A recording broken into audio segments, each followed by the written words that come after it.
Malaki ang pagsisisi ni Cyrus. Sinisisi niya ang sarili sa nangyari sa atin niya. Kung hindi lang sana niya hinabol ang babaeng tulad ni Aliana, baka ligtas pa sana ngayon ang kanyang kapatid. Mas lalong nalubog sa kalungkutan ang binata. Hindi na ito pumapasok sa university at madalas na lang na nasa kwarto niya. Hinayaan muna ito ni Tony para mabigyan ng space ang anak.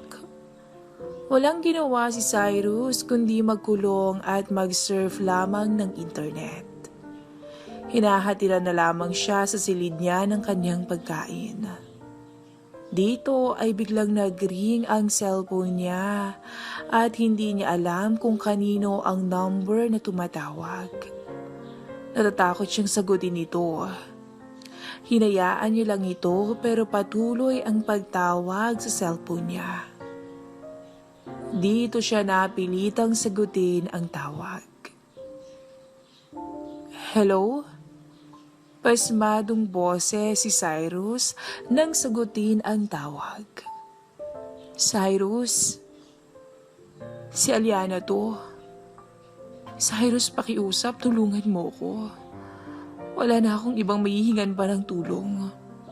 Ayoko pang mamatay. Please. Boses ni Aliana. Aliana? Nagulat naman si Cyrus. Samantala, isang mensahe mula kay Enrique ang natanggap ni Ben. Gusto nitong makipagkita sa binata at may handog itong maliit na regalo kapalit ang maganda nitong modeling career.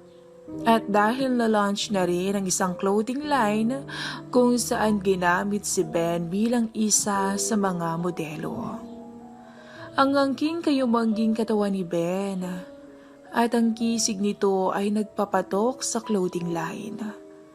Hindi katulad si Ben ng mga modelo na grabe sa kabutian at panay makeup na nagmumukha ng babae. Namulat si Ben nang sabihin ng driver na nasa tapat na sila ng mall. Malayo ang isipan nito dahil sa mga pinagdadaanan niya at ni Ashley. Binayaran ni Ben ang taxi at bumaba na siya at nagsimulang maglakad papunta sa meeting place nila. Isang mini park sa gitna ng mga malls ang tinambayan ni Ben. Napansin niyang medyo makulimlim ang langit at mukhang uulan. Nakaupo siya sa bench at tinitingnan ang mga namamasyal at mga dumadaan. Hanggang sa may narinig siyang ingay ng mga kababaihan sa likuran niya. Hindi niya ito pinansin pero papalapit sa kanya ang ingay. Hanggang sa may kumalapit sa kanya. Hello, Ben. Boses ng isang babae. Napatalikod si Ben at nakita niya ang beauty queen at current Miss World Philippines na si Maureen. Nakatayo ito sa likod niya at may malaanghel ng ngiti. Nakasuot lang ito ng black t-shirt na may logo ng isang Green Earth organization at skinny jeans. Sa likod ni Maureen, ang isang grupo ng mga kababaihan na tagahanga niya. Uy, hello. Napatayo kaagad si Ben. Hindi niya ine-expect ang beauty queen. Nakipag-shake hands ito kay Maureen. Nagulat ba kita? Sabay ngiti ni Maureen at kitang-kita ang maputi nitong mga ngipin. Ha? Hindi naman. Bakit nandito ka? Tanong ni Ben at nakipag-selfie muna si Maureen sa mga fans niya bago harapin ang binata. Well, napadaan lang ako rito. Ikaw, anong ginagawa mo rito? Nagpakita pa ng mala-inosenteng mukha ang babae. Makikipagkita ako kay Enrique. Kaso wala pa eh. Oh, nakausap ko siya kanina. May pupuntahan raw siyang event mamaya. Hindi ka ba na-inform?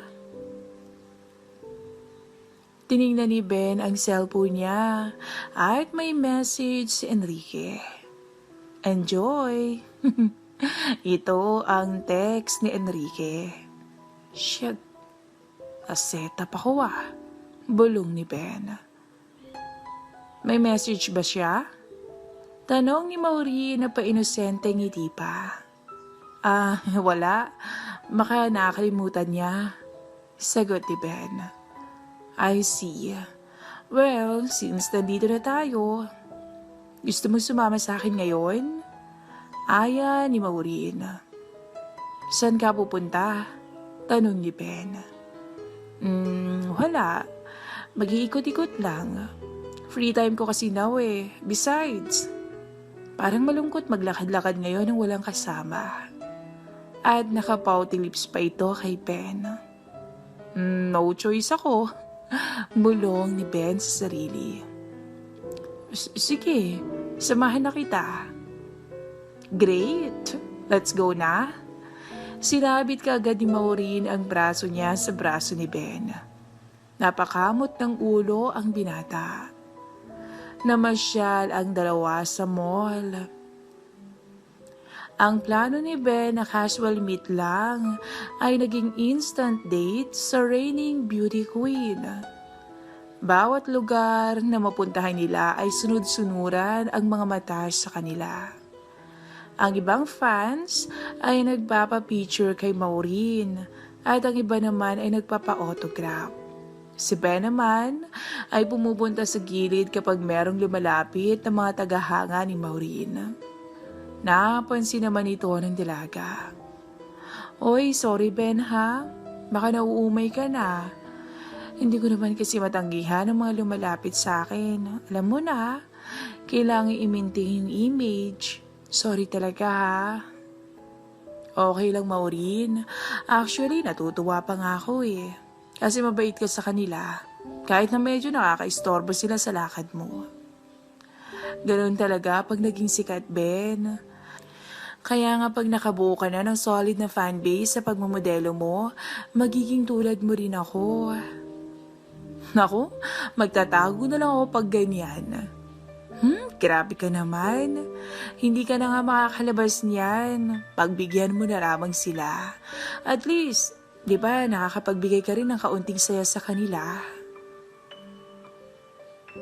Alam mo, medyo nagbago yung pananaw ko sa'yo. Wika ni Ben at napatingin ito kay Maureen. Bakit naman, Ben? Ano ba ang tingin mo sa akin nung una? Tila na curious si Maureen at tinitigan si Ben habang naglalakad.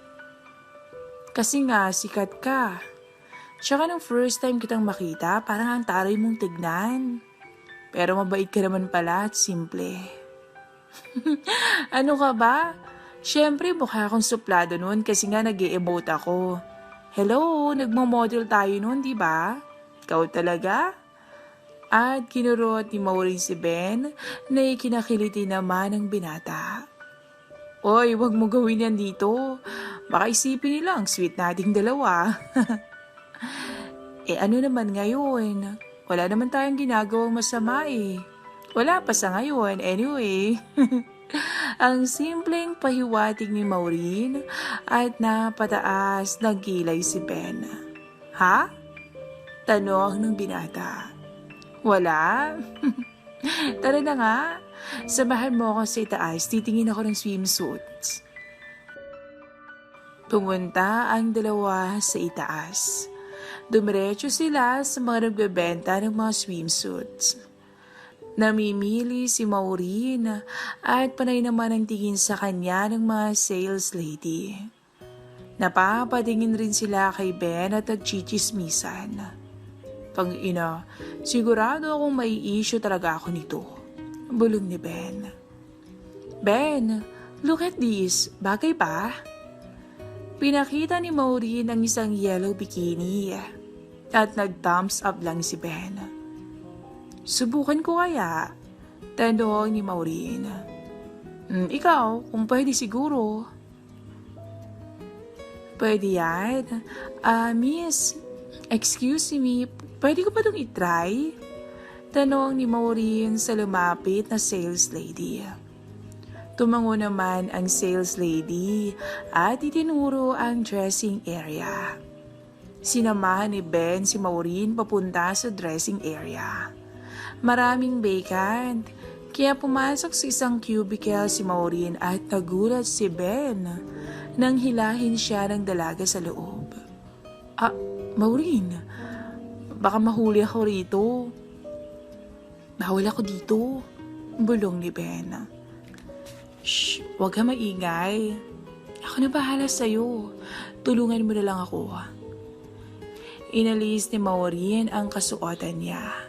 At animoy pinagpawisan si Ben nang makita ang lahat kay Maureen. Sinuot ni Maureen ang bikini at humarap siya sa salamin. Nag-post pa ito paharap at patalikod. Di ba ako mukhang mataba rito? Tanong nito. Hindi naman.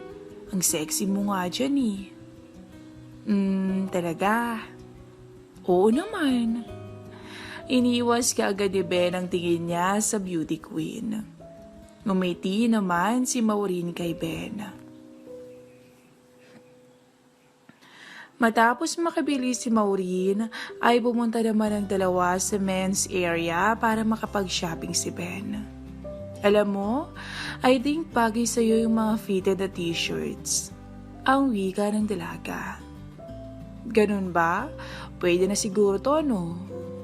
Kinuha ni Ben ang isang polo shirt na kulay cream at khaki na fitted ni high shorts. Napangiti si Ben kay Maureen at ngumiti din ang dalaga sabay kagat labi. Sinubukan ng binata ang damit at mukhang nahulma ito para sa kanya. Labas ang makisig at malamatsyete nitong itsura. Napataas lang ng kilay si Maureen at tila halos matunaw na nito ng tingin ng binata. Well, it seems you look perfect, Ben. At binili ito agad ng binata. Well, that was fun. Wika ni Maureen at nakasabit muli ang braso niya sa braso ni Ben habang naglalakad palabas ng shopping center. Salamat, Maureen, ha? Hindi ko kasi talaga alam anong susuot ko eh. Hindi kasi ako sanay sa ganito. Don't worry about it. In time, masasanay ka rin naman. Hey, let's grab some food. Medyo nagugutom na ako eh. May alam akong lugar upstairs. Lead the way, Miss Salvatores. Ngiti naman ni Ben at nagulat si Maureen sa asta nitong isang gentleman. Tumaas ang isang kilay nito at tila bilib ang reaksyon ng mukha. Bandang 2:00 ng hapon, nagtungo ang dalawa sa isang Italian restaurant. Kaunti lang ang mga tao sa loob at halatang masaya ang mga nagtatrabaho sa restaurant nang makita si Maureen. Naghanap ng pwesto si Ben at umupo sila sa gilid ng pader na may ilang paintings na nakasabit. Leather brown ang mga upuan at orange lit ang mga ilaw. Lumapit kaagad ang waitress at umorder ang dalawa. How come na hindi mo ako kinontak, Ben? Binigay ko sa'yo noon yung number ko, di ba? Tanong ni Maureen at parang na-hot seat bigla ang binata. Ano kasi? Nung pauwi kami, nawala ko yung number mo. Hindi ko naman alam kung saan napunta. Sinubukan kong kunin yung number from Enrique. Ba't ayaw niya ibigay? Ayokong magmukhang desperado, Ben. However, gusto ko lang aminin sa'yo na gusto kita. There, nasabi ko na. I mean, Surely, obvious naman siguro sa mga galaw ko at ugali ko sa'yo, di ba? Am I being too forward? Napansin ni Maureen na natulala si Ben. Ben? Tanong ni Maureen. Ha? Ano yun? Tanong ni Ben. Narinig mo ba yung sinabi ko? Oh, I mean yes. Narinig kita. Straight, malinaw. Sabay ngiti ni Ben at pilit tinatago ang kanyang reaksyon. Okay. Well, what can you say? Tanong ni Maureen sa kanyang mga nasabi at gustong i-check kung nakikinig ba talaga ang binata sa kanya. Ako? Anong masasabi ko? Yeah, wala ka bang reaksyon man lang? Well, nasabi mo naman na yung gusto mong sabihin, di ba? Alam ko kung gaano ka kasikat na tao, Maureen. Tsaka alam ko rin kung gaano ka kaganda. Baliw ang lalaking tatanggi sa'yo. Pero sa totoo lang, hindi ko alam kung ano yung sasabihin ko sa'yo eh. Imagine, ako na nagsimulang isang hamak na tao lang. Ngayon nandito kaharap ang pinakamagandang babae sa buong Pilipinas. At umaaming gusto niya ako. Hindi ko alam kung anong magiging reaksyon ko eh. Siguro, hindi lang ako makapaniwala. Alam mo yun? Yung nangangarap pa lang ng ganito, pero sobra-sobra yung naibigay sa'yo. Paliwanag ni Ben. Napasanda si Maureen sa upuan niya. I know. I heard na nagsimula ka talaga sa pagiging mahirap. At ako din naman. Mahirap lang ang mother ko but she met my dad who's a foreigner. Lumaki ako sa abroad. But I never forgot my Filipino roots. Nanalo ako as a beauty queen. I worked hard to get it. And now that it is here, hindi ko na alam anong next for me. So, nagpaka-busy lang ako. I look for a different path. And Ben, since I met you, may naramdaman akong something sa'yo. At lumalakas ito kapag kasama kita. Pero ramdam kong hindi ka masyadong interesado sa akin eh. Pero alam mo Ben, alam ko kung ano ang gusto ko at lagi kong nakukuha kung ano man ang nagugustuhan ko. I'm that kind of woman. One thing na natutunan ko sa beauty pageant is that persistent is always the key to success. Paliwanag pa ni Maureen. At napangiti si Ben. Oh, napangiti ka yata. Nangiti din ang dalaga, pero hindi niya alam kung para saan. May naalala lang akong babae na halos pareho kayo ng sinabi. Napaisip si Ben tungkol kay Jenna na kapag may gustuhin ito ay nakukuha niya ang gusto niya. At sino naman? Tanong ni Maureen. Kalimutan mo na yun. Siguro, sanay ka ngang nakukuha ang gusto mo, Maureen. Pero tatanungin kita, ano ang gusto mo sa akin? Hindi ko pa alam sa ngayon eh. But maybe later we can find out. Ang pilyang ngiti ni Maureen. Meron itong ibig sabihin. Hindi ka nga talaga nagpapadalos-dalos, Maureen. Iba talaga ang mga high-class na babae. No, Ben. I'm just a simple woman na alam kung ano ang gusto. At pasimpleng kumagat-labi si Maureen. At napalunok naman si Ben. Sa ilalim ng lamesa ay humaplos na ang binti ni Maureen sa binti ni Ben. Dumating ang orders nila at kumain silang dalawa. 3:45 p.m. nang magpasya silang umalis ng mall. Naglalakad sila sa sidewalk sa labas nang may dalawang lalaki ang humarang sa kanila at humarap kay Maureen. Miss Salvatores, pwede bang magpa-picture sa'yo? Wika ng isang lalaki. Sure, ngiti naman ni Maureen. Umatras si Ben para hayaan ang dalawa. Tumabi ang dalawa kay Maureen at nagulat siya nang umakbay ang isa sa kanila at yumakap naman ang isa sa bewang niya. Matapos makapag-selfie, ay gusto na ni Maureen kumawala sa dalawang lalaki. Thanks, sexy. At tinawakan ng isa ang legs ni Maureen. Bastos! Agad na sinampal ni Maureen ang lalaki. Ganito ba ang inaasal isang beauty queen? Sira ang imahe mo ngayon. Huling-huli ka sa camera namin. At tinuro ng lalaking isa pang lalaki na nasa kabilang kalsada ay panayang pictures sa kanila. Isang setup ang nangyari para makagawa ng issue. How could you? Kayo na nga ng bastos tapos ganito pa yung gagawin niyo sa akin? Wala kaming pake. Balita ko nga mahilig ka raw eh. Totoo bang pumapatrol ka sa isang bouncer? Tanong ng pilyo na lalaki at panay video pa rin ang kasama nito. Wisit kayo? Sinubukang sampalin ulit ni Maureen ng lalaki. Pero tumigil siya nang mapansin ang nagtatagong photographer sa di kalayuan. Ngumiti naman ang lalaki. Kuhang-kuha nitong takot na takot si Maureen. Ganito na lang. Hindi namin ipagkakalat yung picture mo.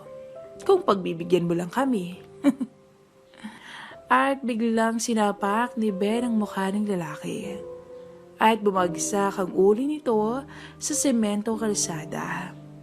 Nahilo ito ng mabagokang ulo. Huwag kang makialam dito, atsoy ka lang. Pumalag ang isa at sinuntok nito si Ben. Nasapak sa mukha si Ben, pero mabilis itong bumuelta ng atake. Tinamaan sa sikmura ang lalaki, at nang sinubukan pa nitong pumalag, ay tinanggap nito ang headbutt mula kay Ben. Natumba ang lalaki, at halos maiyak ito sa sakit. Dito ka lang ah. Ang wika ni Ben at nilapitan niya ang lalaking taga-picture na panayang picture pa rin sa kanila. Sige, subukan mo at idedemanda kita ng assault. Pananakot ng lalaki. Inagaw ni Ben ang kamera at binagsak ito sa kalsada. Ang kamera ko! Mangiyak-ngiyak ang photographer ng iwan ni Ben. Bumalik ito kay Maureen. Okay ka lang? Tanong ni Maureen. Yeah, ayos lang, ikaw. I'm fine, Ben. Thank you ah. At pinunasan ni Maureen ng panyo ang dugo mula sa labi ni Ben. So, saan tayo? Tanong ni Ben at napangiti si Maureen. Sa isang hotel, hindi kalayuan sa mall na pinanggalingan nila. Nakahiga na si Maureen at nakasampa na si Ben sa kanya. Parehong walang kahit ano sa sarili at panayang yakap ni Maureen sa matipunong si Ben. Inabot ni Maureen ang cellphone niya at nag-selfie video. Kagat-labi pa ito at nakatitig sa kamera. Halos mawala ng ulirat si Maureen nang matamasa ang pag-iisa nila ng binata. Hindi nito maiwasang maipako ang mga kuko sa likod ng binata. Sa tala ng buhay niya, ngayon lang siya halos mabaliw sa isang lalaki. Hindi nga siya nagkamali at si Ben lang ang nagtangay sa kanya sa totoong rurok. Hindi rin makapaniwala si Ben sa pambihirang pagkakataon na to. Dahil ang inaasam-asam na beauty queen ng mga kalalakihan ay walang kahirap-hirap niyang naangkin. Salamat Ben ha, grabe ka pala. Sambit ni Maureen habang humihingal pa sa pagod. Humiga naman si Ben at nagpahinga sandali. Tinignan niya ang cellphone at nakitang mag-aalas 5 na ng hapon. Lagot, malilate na ako. Ang wika ni Ben. Relax, ako na bahala sa'yo. Wait, mag-shower lang ako. Dumiretso si Maureen sa bathroom upang maligo. May ilang text na si Ben mula kay Ashley at kay Jenna. Hinahanap na siya dahil walang ibang tutulong ng pagdala ng mga gamit papunta sa party. Hindi na nag-aksaya ng oras si Ben at pumasok agad ito ng banyo. Nagulat si Maureen nang makitang sumunod ang binata sa kanya. Sensya na Maureen pero kailangan ko na magmadali. Okay, emergency ba yan? Nahanap na kasi ako Sumabay mag-shower si Ben kay Maureen. Okay, sige. Ako na magsasabon sa likod mo. At tinulungan nito ang binata at halos sabay na rin silang natapos. 5:35 p.m.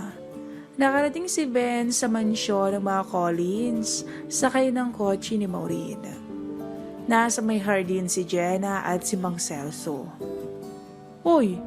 Si Miss World Maureen yun Gulat ni Mang Celso. Nakangiti ito nang makita si Ben. Lintik na kagwapuhan yan Iba talaga itong si Ben Kumana. Hayop sa kagandahan ng mga pinupunteriya. Ang biro nito at napatingin si Jenna sa matanda. Magtrabaho na lang kayo Mang Celso. Sorry po ma'am. Ma'am, sensya na po natagalan ako Ang wika ni Ben pagkarating sa may gate. Tanaw naman ang lahat na sumakay muli sa kotse si Maureen at umalis na ito kaagad. Mukhang nabisi kayatang samahan ng Miss World Ben. Sagot ni Jenna. Nagkataon lang yun Ma'am Jenna. Tulungan mo na lang si Mang Celso Ben. Sagot naman ni Jenna at pumasok na ito sa bahay.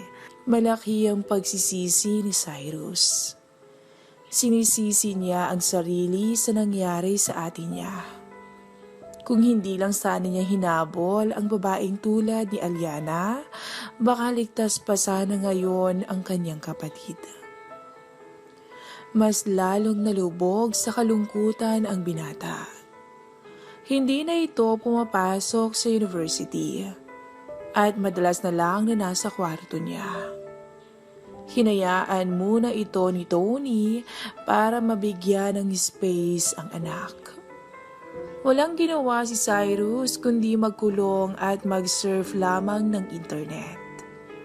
Hinahatiran na lamang siya sa silid niya ng kanyang pagkain. Dito ay biglang nag-ring ang cellphone niya at hindi niya alam kung kanino ang number na tumatawag. Natatakot siyang sagutin ito. Hinayaan niya lang ito pero patuloy ang pagtawag sa cellphone niya. Dito siya napilitang sagutin ang tawag. Hello? Pasmadong boses si Cyrus nang sagutin ang tawag. Cyrus? Si Aliana to. Cyrus, pakiusap, tulungan mo ko. Wala na akong ibang mahihingan pa ng tulong. Ayoko pang mamatay. Please. Boses ni Aliana. Aliana? Nagulat naman si Cyrus. Samantala, isang mensahe mula kay Enrique ang natanggap ni Ben. Gusto nitong makipagkita sa binata at may handog itong maliit na regalo kapalit ang maganda nitong modeling career. At dahil na-launch na rin ang isang clothing line kung saan ginamit si Ben bilang isa sa mga modelo. Ang angking kayumangging katawan ni Ben at ang kisig nito ay nagpapatok sa clothing line. Hindi katulad si Ben ng mga modelo na grabe sa kaputian at panay makeup na nagmumukha ng babae. Namulat si Ben nang sabihin ng driver na nasa tapat na sila ng mall. Malayo ang isipan nito dahil sa mga pinagdadaanan niya at ni Ashley. Binayaran ni Ben ang taxi at bumaba na siya at nagsimulang maglakad papunta sa meeting place nila. Isang mini park sa gitna ng mga malls ang tinambayan ni Ben. Napansin niyang medyo makulimlim ang langit at mukhang uulan. Nakaupo siya sa bench at tinitingnan ang mga namamasyal at mga dumadaan.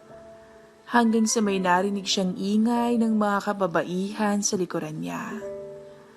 Hindi niya ito pinansin pero papalapit sa kanya ang ingay. Hanggang sa may kumalapit sa kanya. Hello, Ben. Boses ng isang babae. Napatalikod si Ben at nakita niya ang beauty queen at current Miss World Philippines na si Maureen. Nakatayo ito sa likod niya at may malaanghel ng ngiti. Nakasuot lang ito ng black t-shirt na may logo ng isang Green Earth organization at skinny jeans. Sa likod ni Maureen, ang isang grupo ng mga kababaihan na tagahanga niya. Uy, hello. Napatayo kaagad si Ben. Hindi niya ine-expect ang beauty queen. Nakipag-shake hands ito kay Maureen. Nagulat ba kita? Sabay ngiti ni Maureen at kitang-kita ang maputi nitong mga ngipin. Ha? Hindi naman. Bakit nandito ka? Tanong ni Ben at nakipag-selfie muna si Maureen sa mga fans niya bago harapin ang binata. Well, napadaan lang ako rito. Ikaw, anong ginagawa mo rito? Nagpakita pa ng mala-inosenteng mukha ang babae. Makikipagkita ako kay Enrique. Kaso wala pa eh. Oh, nakausap ko siya kanina. May pupuntahan raw siyang event mamaya. Hindi ka ba na-inform? Tiningnan ni Ben ang cellphone niya at may message si Enrique. Enjoy! Ito ang text ni Enrique. Shit, nasetap ako Bulong ni Ben. May message ba siya? Tanong ni Maureen na pa-inosente ngiti pa. Wala. Baka nakalimutan niya. Sagot ni Ben. I see. Well, since nandito na tayo, gusto mo sumama sa akin ngayon? Aya ni Maureen. Saan ka pupunta? Tanong ni Ben. Wala. Mag-iikot-ikot lang. Free time ko kasi now eh. Besides, parang malungkot maglakad-lakad ngayon ng walang kasama. At nakapouty lips pa ito kay Ben. No choice ako. Bulong ni Ben sa sarili. Sige, samahan na kita. Great! Let's go na. Sinabit kaagad ni Maureen ang braso niya sa braso ni Ben. Napakamot ng ulo ang binata. Namasyal ang dalawa sa mall. Ang plano ni Ben na casual meet lang ay naging instant date sa reigning beauty queen. Bawat lugar na mapuntahan nila ay sunod-sunuran ang mga mata sa kanila. Ang ibang fans ay nagpapa-picture kay Maureen at ang iba naman ay nagpapa-autograph. Si Ben naman ay pumupunta sa gilid kapag merong lumalapit na mga tagahanga ni Maureen. Napansin naman ito ng dalaga. Oy, sorry Ben ha, baka nauumay ka na.